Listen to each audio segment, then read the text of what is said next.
Hello learners, welcome back to my channel. हम अपना chapter life processes continue करते हैं।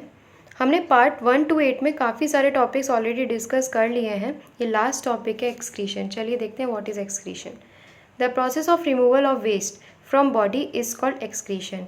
बॉडी से वेस्ट के रिमूव करने के प्रक्रिया को एक्सक्रीशन कहते हैं। वेस्ट रिमूव करना निकालना क्यों ज़रूरी है? क्योंकि अगर वेस्ट निकाला नहीं गया तो ये बॉडी में इकट्ठा होता रहेगा, कलेक्ट होता रहेगा। इससे बहुत सारी दिक्कत पैदा हो सकती है, डिसीज़ेज़ हो सकते हैं, ऑर्गन्स डैमेज हो सकते हैं, हार्म हो सकते हैं और भी बहुत सारी दिक्कतें हो सकती हैं। इसलिए वेस्ट को रिमूव करना बहुत ज़रूरी है। अलग अलग ऑर्गेनिजम्स अलग अलग तरीके यूज़ करते हैं वेस्ट को रिमूव करने के। Different organisms have different arrangement for removing waste. जैसे कि अमीबा, जो अमीबा है वो अपने अंदर जो कार्बन डाइऑक्साइड जो उसका वेस्ट बना उसको रिमूव करता है by the process of diffusion. अपनी सेल मेम्ब्रेन के थ्रू डिफ्यूजन की हेल्प से जो कार्बन डाइऑक्साइड है उसको बाहर भेज देता है, रिमूव कर देता है। And nitrogenous waste and water by contractile vacuole. उसके अलावा जो उसकी बॉडी में नाइट्रोजनस वेस्ट बना और वाटर है उसको वो रिमूव करता है अपने वैक्यूल के through. In earthworm excretory organ is nephridia. जो अर्थवर्म है उसका एक्सक्रीटरी ऑर्गन नेफ्रीडिया है, उसमें एक्सक्रीशन नेफ्रीडिया की हेल्प से होता है जो कि ट्यूब लाइक स्ट्रक्चर है। In humans main excretory organ is kidney. हम यहाँ पे ह्यूमंस के मेन एक्सक्रीटरी ऑर्गन की बात कर रहे हैं, मेन। इसके अलावा जो लंग्स हैं वो भी कार्बन डाइऑक्साइड को रिमूव करने में हेल्प करते हैं। कार्बन डाइऑक्साइड हमारे अंदर वेस्ट है, लेकिन जो मेन एक्सक्रीटरी ऑर्गन है हमारी बॉडी में वो है kidney. Now excretion in human beings. Human beings कैसे एक्सक्रीशन करते हैं? तो major waste products in humans are carbon dioxide and urea. Humans के अंदर जो ज़्यादा मात्रा में वेस्ट जो बनते हैं वो दो तरह के हैं, एक है कार्बन डाइऑक्साइड और एक है यूरिया। अब ये रिमूव कैसे होते हैं? Our lungs excrete carbon dioxide. हमारे लंग्स कार्बन डाइऑक्साइड को रिमूव करने में हेल्प करते हैं। And our kidneys excrete urea. और जो किडनीज़ हैं वो यूरिया को रिमूव करने में, एक्सक्रीट करने में हेल्प करती हैं। ह्यूमन एक्सक्रीटरी सिस्टम, इसमें हम किडनीज और किडनी से रिलेटेड पार्ट्स को डिस्कस करेंगे एक्सक्रीटरी सिस्टम में। It consist of following parts. A pair of kidneys, इसमें एक पेयर ऑफ किडनीज है, these two kidneys bean shaped. A pair of ureters, tube like structures, ureters. A urinary bladder, ये sac like structure होता है, flexible होता है, elastic होता है, जो कि यूरिन को स्टोर करता है।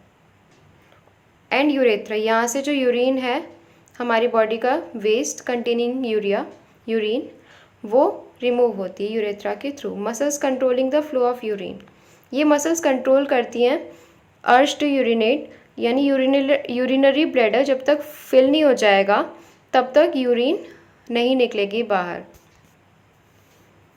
रीनल आर्टरी जो है वो इम्प्योर ब्लड, जिसमें नाइट्रोजनस वेस्ट है ब्लड में, उस ब्लड को लेकर आती है किडनी तक।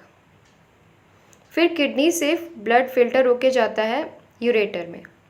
यूरेटर्स से जो फिल्ट्रेट है यानी जो वेस्ट है, ब्लड जो साफ़ हुआ वो तो रीनल वीन के थ्रू निकलता है। रीनल वीन के थ्रू जो साफ़ ब्लड है वो निकल जाता है।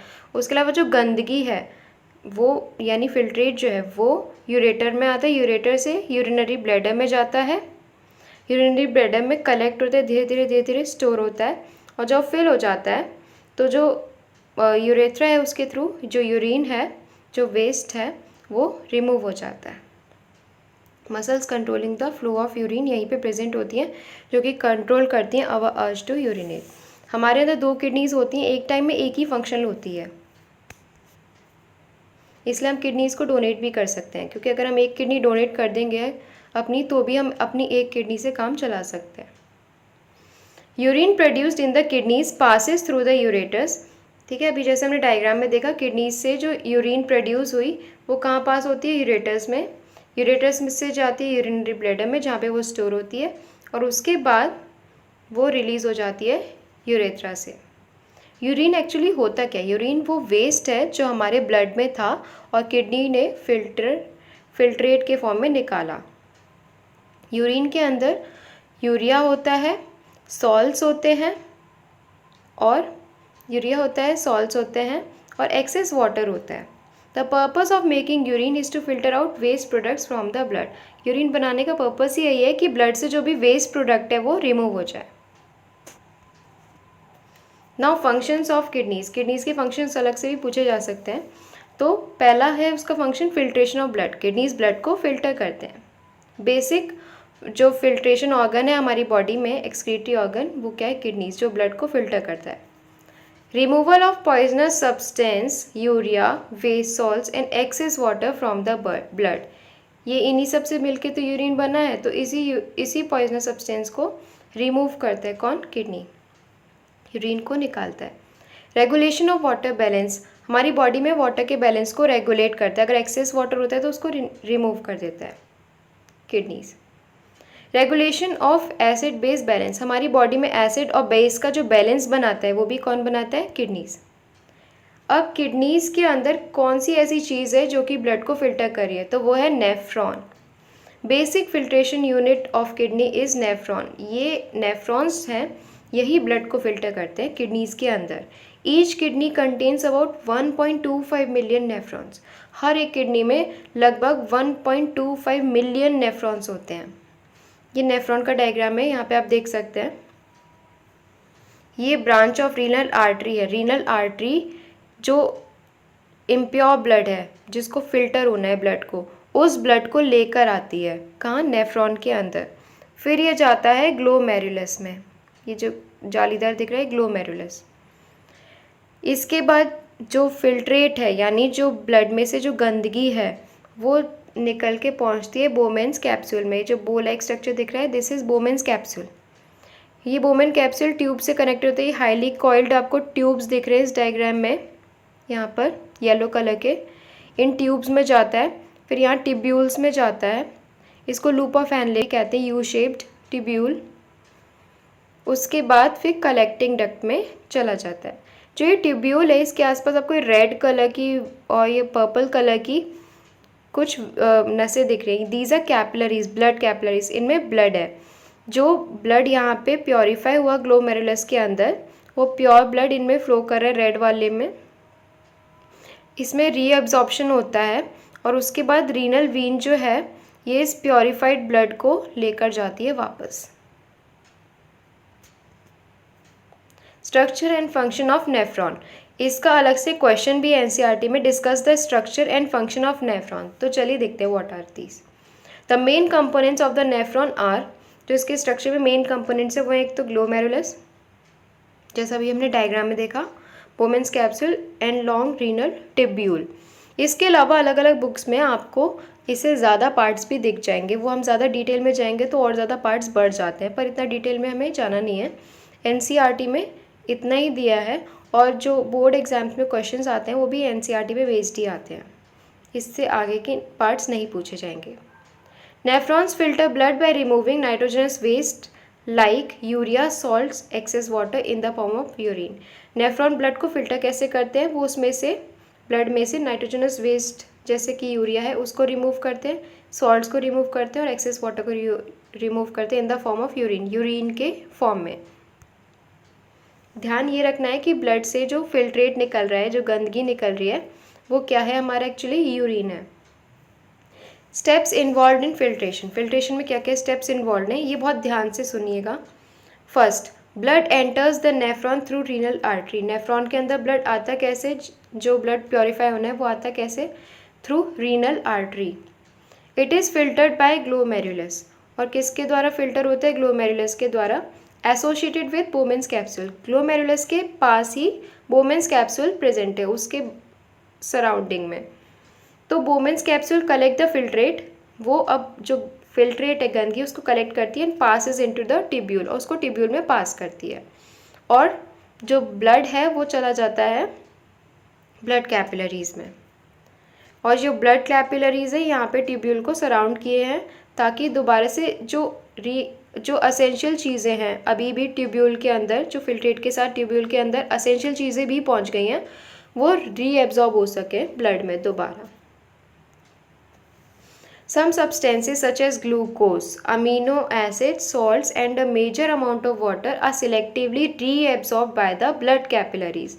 ये substances जो हैं ये ब्लड कैपिलरीज दोबारा से रीएब्सॉर्ब कर लेती है सराउंडिंग द टिब्यूल, जो कि टिब्यूल को सराउंड किए हुए हैं blood capillaries, as the urine flows into the tubule. जैसे जैसे यूरिन टिब्यूल में फ्लो करती जा रही है उसमें से सिलेक्टिव रीएब्सॉर्प्शन होता जा रहा है। फ्रॉम टिब्यूल द फिल्ट्रेट और urine passes into the collecting duct. अब फाइनली जो यूरिन है वो कहाँ जाती है? कलेक्टिंग डक्ट में। जो कलेक्टिंग डक्ट है ये अलग अलग नेफ्रॉन से जो फिल्ट्रेट है उसको कलेक्ट करता है। Collecting duct collects urine from different nephrons and sends it to ureter. अब नेफ्रॉन से निकलकर कलेक्टिंग डक्ट के थ्रू यूरिन कहाँ जाती है? यूरेटर के अंदर। यानी किडनी से कहाँ गई यूरिन? यूरेटर के अंदर। यूरेटर से जाती है यूरिनरी ब्लैडर में जहाँ पे वो स्टोर होती है, फिर यूरिनरी ब्लैडर से यूरेथ्रा के थ्रू रिमूव हो जाती है। हीमोडायलाइसिस, ये एक प्रोसेस है इसमें। हीमोडायलाइसिस ये कब यूज़ होता है? It is meant for the patients with kidney failure. जिन पेशेंट्स की दोनों किडनीज खराब हैं उनमें हीमोडायलाइसिस होता है। ये क्या है? The process of purifying blood with the help of artificial kidney. ये वो प्रोसेस है जिसमें ब्लड को प्योरीफाई किया जाता है एक आर्टिफिशियल किडनी की हेल्प से। इसमें क्या होता है? पेशेंट के अंदर से जो ब्लड है उसको पंप किया जाता है, line from artery to pump, और उसको फिर ट्यूब्स में पास किया जाता है। रेड कलर का जो ब्लड है ये ट्यूब्स में पास हो रहा है। इसको हम डायलाइजिंग टैंक में रखते हैं। ये जो येलो कलर का टैंक है यहाँ पे, इसमें डायलाइजिंग सॉल्यूशन है। ये डायलाइजिंग सॉल्यूशन जो होता है इसका ऑस्मोटिक प्रेशर हमारे ब्लड के ऑस्मोटिक प्रेशर के बराबर होता है, ठीक है, ताकि जो ये टिब्यूल्स है वो फटे ना प्रेशर डिफरेंस की वजह से। इसमें वो सब चीज़ें होती है जो हमारे ब्लड में एक्सेप्ट नाइट्रोजनस वेस्ट। तो क्या होता है? जो नाइट्रोजनस वेस्ट हमारे ब्लड में है वो डायलाइजिंग सॉल्यूशन में चला जाता है, और डायलाइजिंग सॉल्यूशन में चला जाएगा तो फिर वो कलेक्ट किया जाता है यहाँ पे। Use dialysing solution with urea and excess salts, वो इसमें कलेक्ट कर दिया जाता है, और साफ जो डायलाइजिंग सॉल्यूशन है वो इसमें पास करते जा रहे हैं। उसके बाद जब ब्लड फिल्टर हो जाता है अंदर, उसमें से नाइट्रोजन वेस्ट रिमूव हो जाता है, तो वापस वो वीन के थ्रू, रीनल वीन के थ्रू वापस बॉडी में भेज दिया जाता है। Now let's see what is excretion in plants. Plants में एक्सक्रीशन कैसे होता है? प्लांट्स के अंदर भी वेस्ट होते हैं तो वो कैसे रिमूव होते हैं? तो एक होता है gases. Gases are removed through stomata. जैसे ऑक्सीजन है, फोटोसिंथेसिस के दौरान ऑक्सीजन बनी तो वो कैसे रिमूव होती है? With the help of stomata. Excess water जो प्लांट में है वो रिमूव होता है ट्रांसपिरेशन के थ्रू। ट्रांसपिरेशन क्या है? It is the process of loss of water from the aerial parts of the plant. Some waste are removed in the form of resin and gums. आपने देखा होगा ट्रीज़ में कभी कभी चिपचिपा सा पदार्थ निकलते हैं, गम्स, रेजिन्स। ये वो वेस्ट है जो कि प्लांट रिमूव करते हैं अपने अंदर से। तो कुछ वेस्ट रेजिन और गम्स के फॉर्म में भी रिमूव हो जाता है प्लांट से। Some waste products are stored in old parts plant parts which get removed when they fall off. कुछ वेस्ट प्रोडक्ट हैं जो प्लांट के उन पार्ट्स में स्टोर होते रहते हैं जो कि अब कुछ टाइम बाद गिरने वाले हैं। तो क्या होगा? जब वो पार्ट गिर जाएगा, जैसे लीफ है, लीफ में वेस्ट कलेक्ट होता रहा और जब लीफ गिरेगी तो उसके साथ वो वेस्ट भी गिर जाएगा, तो इस तरह से वो वेस्ट रिमूव हो जाता है। Some waste are removed into the soil through roots. और कुछ जो वेस्ट है वो सॉइल में भी चला जाता है with the help of plant roots. यहाँ पे हमने एक्सक्रीशन ख़त्म किया और हमारा चैप्टर भी अब ख़त्म हो गया है। इस चैप्टर से रिलेटेड जितने भी वीडियोस देखने हैं वो आप प्लेलिस्ट में देख सकते हैं। प्लेलिस्ट है, उसका नाम है chapter 6 life process CBSE class 10। उसमें आप सारे टॉपिक्स देख सकते हैं। अब हम इसके बाद अपना नेक्स्ट चैप्टर स्टार्ट करेंगे। Hope you like the video. Thank you.